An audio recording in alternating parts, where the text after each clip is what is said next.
Morning दोस्तों, Victoria S में आपका स्वागत है। तो आज हम फिर से अपना next session question session start कर रहे हैं। तो आइए देखते हैं कि अगला क्वेश्चन कौन कौन से हैं। ठीक है, नेक्स्ट क्वेश्चन के बारे में हम लोग देख लेते हैं। तो 11th नंबर क्वेश्चन है। 11th नंबर क्वेश्चन कहता है कि दो गेंद ए और बी क्रमशः 10 किलोग्राम और 1 किलोग्राम की हैं। उन्हें 20 मीटर की ऊंचाई से एक साथ गिराया जाता है। निम्नलिखित में से कौन सा सही है? तो यहाँ पर है 10 केजी और 1 केजी द्रव्यमान का कोई वस्तु है। तो इसका आंसर क्या होगा? भूमि पर दोनों ए बी साथ साथ पहुंचेगी, क्योंकि अगर किसी भी प्रकार का अगर हम फ्रिक्शनल फोर्स घर्षण बल की अनुपस्थिति में अगर कोई भी वस्तु किसी ऊंचाई से गिराई जाती है तो वह दोनों एक साथ भूमि पर पहुंचेगी। ठीक है, इसके लिए क्या फॉर्मूला है? एक्सप्लेनेशन देख लेते हैं। इसके लिए फॉर्मूला है कि दोनों गेंदें ए बी भूमि पर एक साथ पहुंचेंगी। ऐसा इसलिए संभव है क्योंकि दोनों गेंद को समान ऊंचाई 20 मीटर से गिराया गया है। अतः h बराबर 20 मीटर और प्रारंभिक वेग, यानी कि मान लीजिए कि यहाँ से वस्तु गिराया गया, अर्थ का सरफेस है हमारा, और ये हमारा हाइट हो गया 20 मीटर। ठीक है, 20 मीटर हाइट है हमारा। तो गति का समीकरण क्या कहता है? v² बराबर u² प्लस 2gh। तो ये कह रहा है कि कितना टाइम में वो यहाँ गिरेगा। तो फॉर्मूला होता है इसका फाइनल का v = √2gh। इट मीन्स यह मास पर डिपेंड नहीं करता है, द्रव्यमान पर। इसलिए आंसर हमारा हो जाएगा सी, यानी कि दोनों भूमि पर दोनों ए बी एक साथ पहुंचेंगी। नेक्स्ट क्वेश्चन की तरफ बढ़ते हैं। अगला क्वेश्चन है, चंद्रमा पर मानव का वजन पृथ्वी की तुलना में 1/6 रहता है। कारण, चंद्रमा पर पृथ्वी की तरह गुरुत्वाकर्षण नहीं है। यहाँ पर कह रहा है कि गुरुत्वाकर्षण है ही नहीं। ऐसा पॉसिबल है? नहीं है, बिल्कुल भी नहीं है, क्योंकि चंद्रमा पर गुरुत्वाकर्षण है बट पृथ्वी के इतना नहीं है। वो पहले ही ऑप्शन में यह कह रहा है कि चंद्रमा पर मानव का वजन पृथ्वी की तुलना में 1/6 है। तो यहाँ पर जो वेट होता है वो मास इंटू जी होता है, एक्सेलरेशन ड्यू टू ग्रेविटी। तो इस अनुसार हमारा कारण गलत हो जाएगा। सो ऑप्शन हमारा सी सही है। एक्सप्लेनेशन देख लेते हैं कि चंद्रमा पृथ्वी का एक उपग्रह है। चंद्रमा के गुरुत्वीय त्वरण का मान पृथ्वी पर जी के मान का 1/6 भाग होता है। इसलिए चंद्रमा पर व्यक्ति का भार पृथ्वी के उसके भार का 1/6वां भाग होगा। इस प्रकार कथन सही है जबकि कारण गलत है। नेक्स्ट क्वेश्चन की तरफ बढ़ते हैं। नेक्स्ट क्वेश्चन है हमारा, किसी पिंड का भार ऑप्शन कह रहा है पृथ्वी तल पर सब जगह समान होता है, ध्रुव पर सर्वाधिक होता है। तो इस तरह के क्वेश्चन में पिछले जो वीडियो में हमने बताया था कि अर्थ है हमारा। ठीक है, ये हमारा अर्थ है। इस अर्थ का जो ध्रुवीय क्षेत्र होता है, ध्रुवीय क्षेत्र वो हमारा होता है नॉर्थ पोल और दूसरा होता है साउथ पोल। नॉर्थ पोल और जो ध्रुवीय क्षेत्र जो होते हैं वो केंद्र से कम दूरी पर होते हैं। इसलिए ध्रुवीय क्षेत्रों में किसी भी पिंड का भार अधिक होगा, वहीं अगर इक्वेटर पे भूमध्य रेखा पर यह भार न्यूनतम होगा। ठीक है, सो द आंसर हमारा हो जाएगा बी। नेक्स्ट क्वेश्चन की तरफ बढ़ते हैं। 14 नंबर क्वेश्चन कहता है कि मानव शरीर का भार होता है, तो यह आंसर सेम है, ध्रुवों पर अधिकतम होता है, क्योंकि गुरुत्वीय त्वरण का मान भूमध्य रेखा पर सबसे कम और ध्रुवों पर सबसे अधिक होने के कारण पिंड का भार भूमध्य रेखा पर न्यूनतम, ध्रुवों पर सर्वाधिक होता है। ठीक है, नेक्स्ट क्वेश्चन की तरफ बढ़ते हैं। नेक्स्ट क्वेश्चन भी सेम है, कह रहा है एक पिंड का अधिकतम भार निम्न में से किसमें होता है। पिंड का अधिकतम भार, तो पिंड का अधिकतम भार किसमें होगा, तो जिस जगह पे, जिस वायु, जिस क्षेत्र में, है ना, जिस क्षेत्र में जो होंगे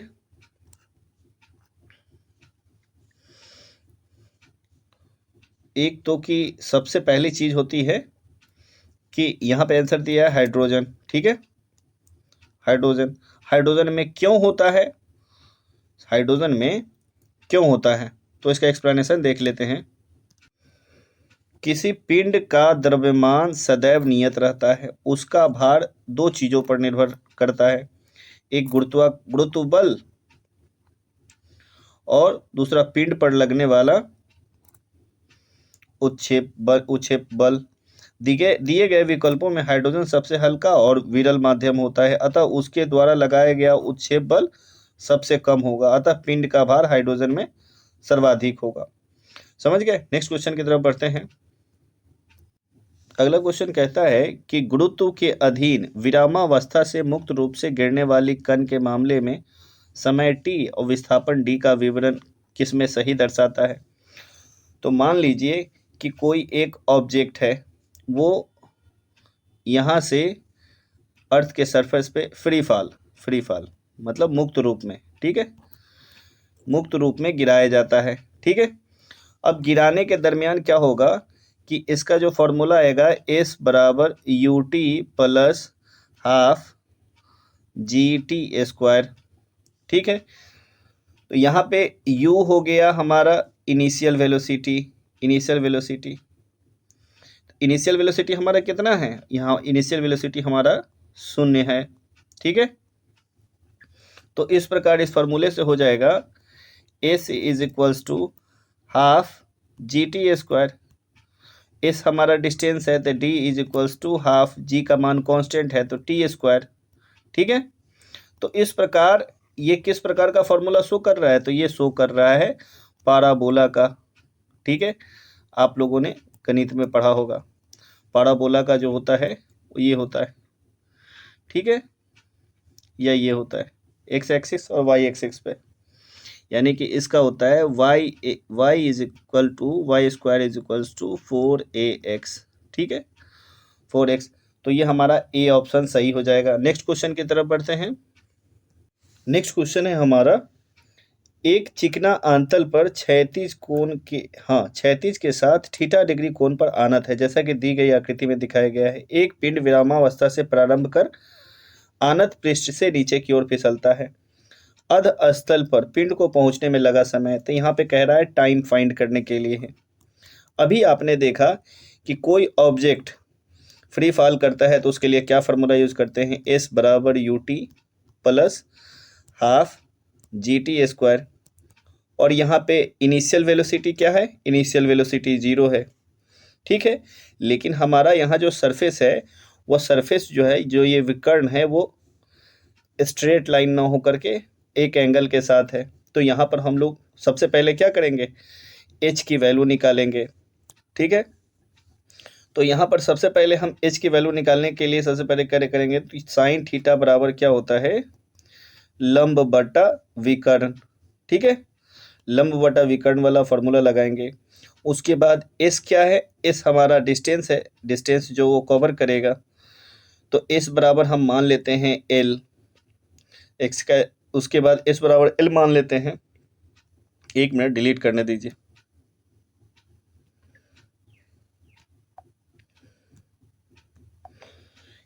एस बराबर हम लोगों ने क्या मान लिया, एल।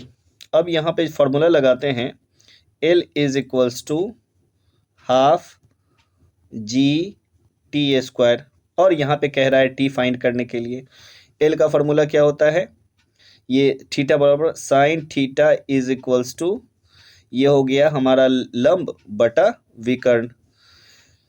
तो यहाँ पर एल का वैल्यू फाइंड कर लेंगे एच बाई साइन थीटा, ठीक है, साइन थीटा निकल गया। अब यहाँ पे साइन थीटा के जगह पे हम वैल्यू इसका पुट कर देंगे, यानी कि एच बाई साइन थीटा बराबर हाफ जी टी स्क्वायर। ठीक है, अब G T square is equals to 2h upon sine theta. ठीक है, अब यहां पर एक चीज देखिएगा कि जो हमारा यहाँ पे देखिएगा कि जो हमारा ये जो ऑब्जेक्ट है तो इस डायरेक्शन में ग्रेविटेशनल फोर्स लग रहा है, गुरुत्वाकर्षण जो है, ग्रेविटेशनल जो त्वरण है, तो ये यहाँ पे उसका डायरेक्शन हो जाएगा हमारा जी साइन थीटा।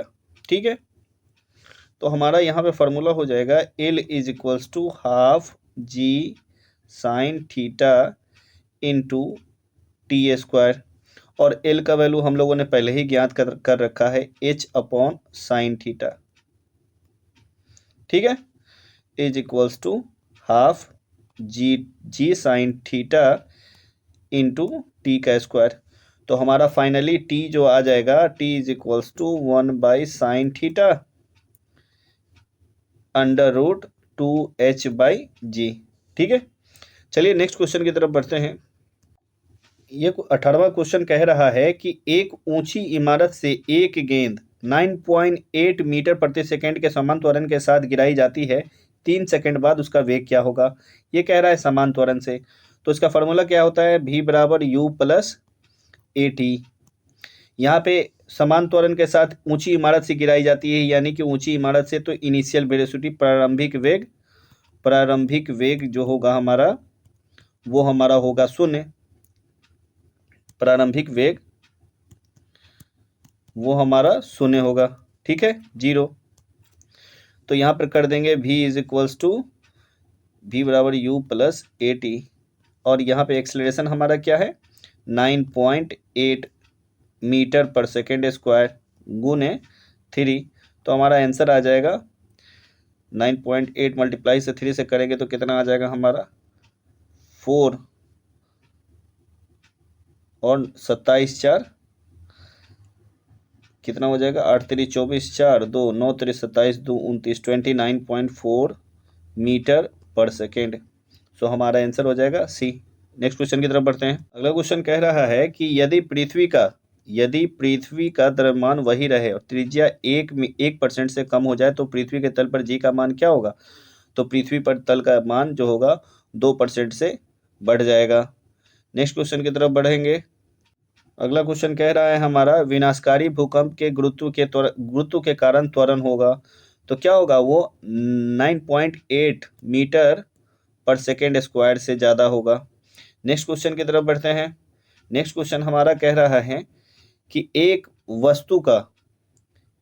वस्तु की पृथ्वी पर द्रव्यमान 100 किलोग्राम है। अगर चंद्रमा पर गुरुत्वीय जनित त्वरण g/6 है तो चंद्रमा पर वस्तु का द्रव्यमान क्या होगा। तो क्या होगा, द्रव्यमान क्या होता है, द्रव्यमान थ्रू आउट पूरे यूनिवर्स में समान होगा, उसका भार चेंज होता रहता है, वेट चेंज होता रहता है, मास हर जगह समान होता है, इसलिए हमारा आंसर हो जाएगा सी। नेक्स्ट क्वेश्चन की तरफ बढ़ते हैं। नेक्स्ट क्वेश्चन कह रहा है कि भारहीनता होती है, भारहीनता कहाँ होती है, जब हम निर्वात में जाते हैं, यानी कि शून्य की स्थिति में जाते हैं, जहाँ पर गुरुत्वाकर्षण का जो मान होता है वो 0 होता है।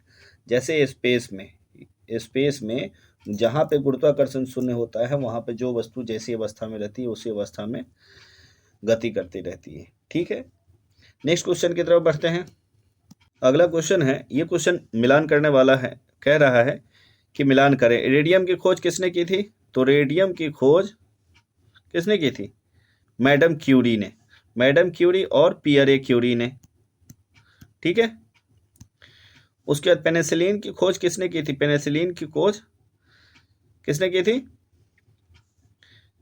ये खोज की थी अलेक्जेंडर फ्लेमिंग ने।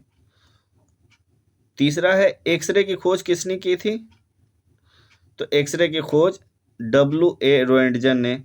और चेचक की खोज किसने की थी, तो एडवर्ड जेनर ने। तो हमारा कौन सा आंसर सही हो जाएगा, 23 का आंसर हमारा सही हो जाएगा बी। ठीक है, 23 का आंसर हमारा बी नहीं, ए सही होगा। ठीक है, ए आंसर सही हो जाएगा। रेडियम की खोज किसने की थी? मैडम क्यूरी ने। पेनिसिलिन की खोज किसने की थी? अलेक्जेंडर फ्लेमिंग ने। एक्सरे की खोज W.A. रोएंटजन ने। और चेचक की खोज एडवर्ड जेनर ने। ठीक है, सेम सही क्वेश्चन था, मैंने गलत ऑप्शन चूज कर दिया था। नेक्स्ट क्वेश्चन की तरफ बढ़ते हैं। नेक्स्ट क्वेश्चन कह रहा है कि पृथ्वी अपने कक्ष में लगभग 44 किलोमीटर प्रति घंटा की गति से घूमती है। इस तेज गति को हम अनुभव क्यों नहीं करते? क्योंकि पृथ्वी के सापेक्ष हम लोगों का जो द्रव्यमान होता है वो नगण्य होता है। वही अगर तेज गति से घूमती हुई वस्तु अगर इसके चारों ओर इसके ओर अगर घूमेगी तो उसे पता चलेगा कि हाँ पृथ्वी की गति का पता चलेगा। इसलिए इसका कारण हो जाएगा अपने कक्ष में पृथ्वी की गति की अपेक्षा हमारी गति शून्य होती है। सो आंसर हमारा हो जाएगा बी। नेक्स्ट क्वेश्चन की तरफ बढ़ते हैं। नेक्स्ट क्वेश्चन कह रहा है कि यदि पृथ्वी का गुरुत्वाकर्षण बल अचानक लुप्त हो जाता है तो निम्न में से कौन सा परिणाम सही होगा? तो गुरुत्वाकर्षण जैसे ही लुप्त हो जाएगा इसका मतलब है कि जो वस्तु पे लगने वाला जो गुरुत्वाकर्षण है वो खत्म हो गया, उसका भार जो होगा वो शून्य हो जाएगा, परंतु द्रव्यमान वही रहेगा क्योंकि द्रव्यमान हर जगह समान होता है। नेक्स्ट क्वेश्चन की तरफ बढ़ते हैं।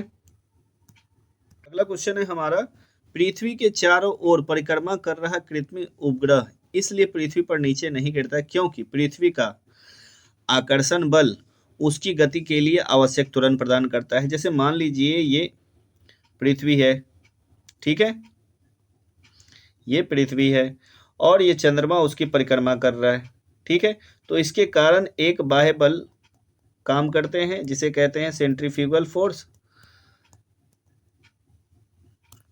अपकेंद्रीय बल, और दूसरा होता है सेंट्रीपिटल फोर्स जिसे कहते हैं अपकेंद्रीय। अब इन दोनों के कारण उसमें एक त्वरण उत्पन्न होता है। त्वरण के कारण ही वह वस्तु हमेशा क्या होती है? गतिमान रहती है। ठीक है, तो चलिए एक्सप्लेनेशन देख लेते हैं। एक्सप्लेनेशन क्या कहता है? पृथ्वी के चारों ओर परिक्रमा करते हुए कृत्रिम उपग्रह पर दो प्रकार के बल कार्य करते हैं, एक केंद्रीय बल, दूसरा प्रक्षोभ बल।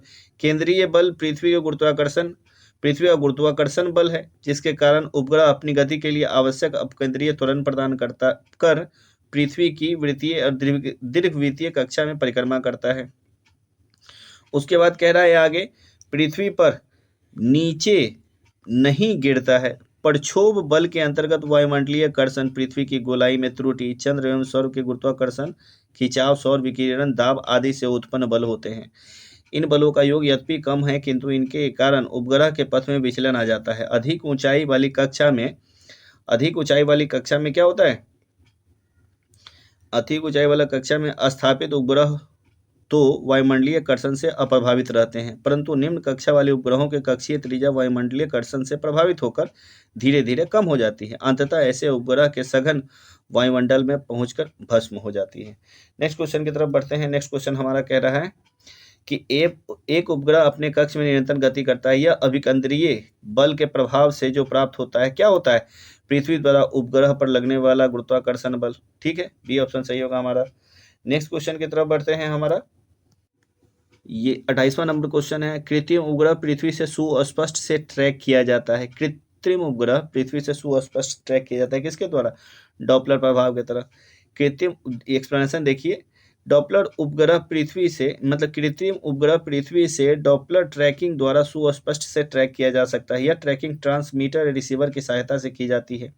डॉपलर प्रभाव की मदद से सुस्पष्टता से यह ट्रैकिंग संभव हो पाता है। नेक्स्ट क्वेश्चन की तरफ बढ़ते हैं। अगला है हमारा क्वेश्चन 29 नंबर, अपने कक्ष में यह उपग्रह पृथ्वी के चक्कर लगाता रहता है, वह ऐसा निम्न में से किस कारण से करता है? किस कारण से कहता है? केंद्राभिमुखी बल के कारण। उपग्रह अपने कक्ष में अभिकेंद्रीय बल के कारण पृथ्वी का चक्कर लगाता रहता है। नेक्स्ट क्वेश्चन की तरफ बढ़ेंगे। नेक्स्ट क्वेश्चन कह रहा है, प्रकृति के ज्ञात बलों को चारों वर्गों में विभाजित किया जा सकता है, जैसे गुरुत्व, विद्युत चुंबकीय, दुर्बल नाभिकीय बल और प्रबल नाभिकीय बल। उनके संदर्भ में निम्नलिखित तथ्यों में से कौन सा कथन सही नहीं है? पहला क्या कह रहा है? गुरुत्व चारों में सबसे प्रबल होता है।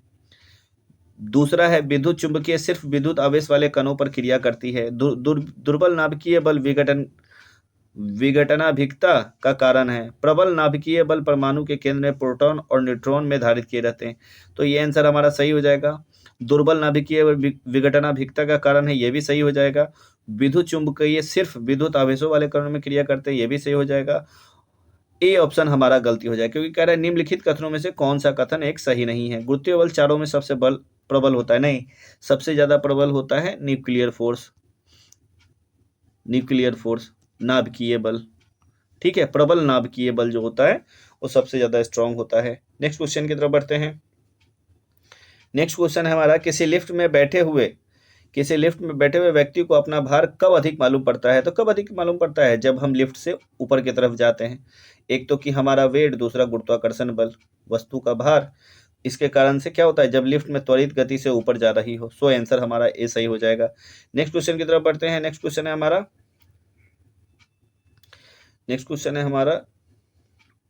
32 नंबर इंपॉर्टेंट है। लोलक की काल अवधि किस पर डिपेंड करती है? लोलक की काल अवधि लंबाई पर डिपेंड करती है। लंबाई पर डिपेंड। आप लोग बताएं कि गर्मी में लोलक की काल अवधि बढ़ती है या घटती है? जल्दी से कमेंट सेक्शन में लिखकर बताएं। नेक्स्ट क्वेश्चन की तरफ बढ़ते हैं।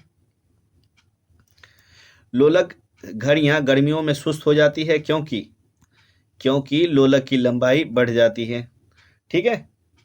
नेक्स्ट क्वेश्चन की तरफ बढ़ते हैं।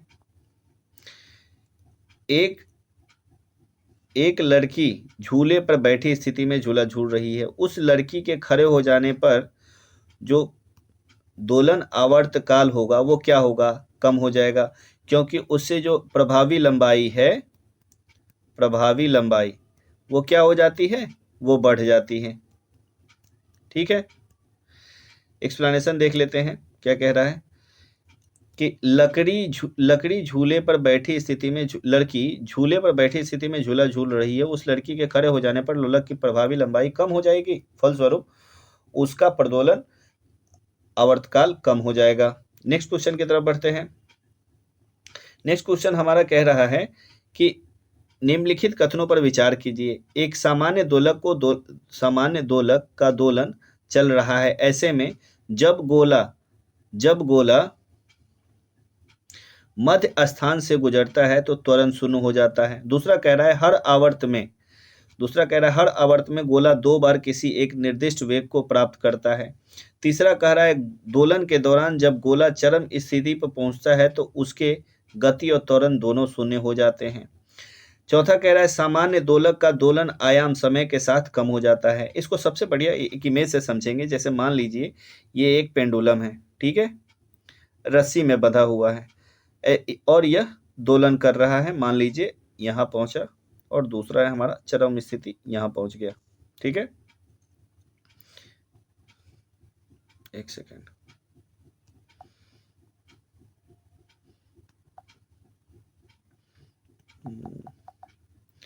एक है यहाँ पहुंच गया हमारा, ठीक है। तो ये हमारा होता है ये चरम स्थिति और ये हमारा होता है माध्य स्थिति। अब देखिए जब एक बार पेंडुलम यहां से यहां पर पहुंचता है तो इस चरम स्थिति में क्या होगा? चरम स्थिति में इसका जो वेग होता है यहां पर से फिर इसे वापस लौटना है तो इसका वेलोसिटी चरम स्थिति पे 0 हो जाता है। और त्वरण क्या होगा? इस पे त्वरण कितना लग रहा है? तो गुरुत्वाकर्षण G लग रहा है। ग्रेविटेशनल त्वरण कितना हो रहा है?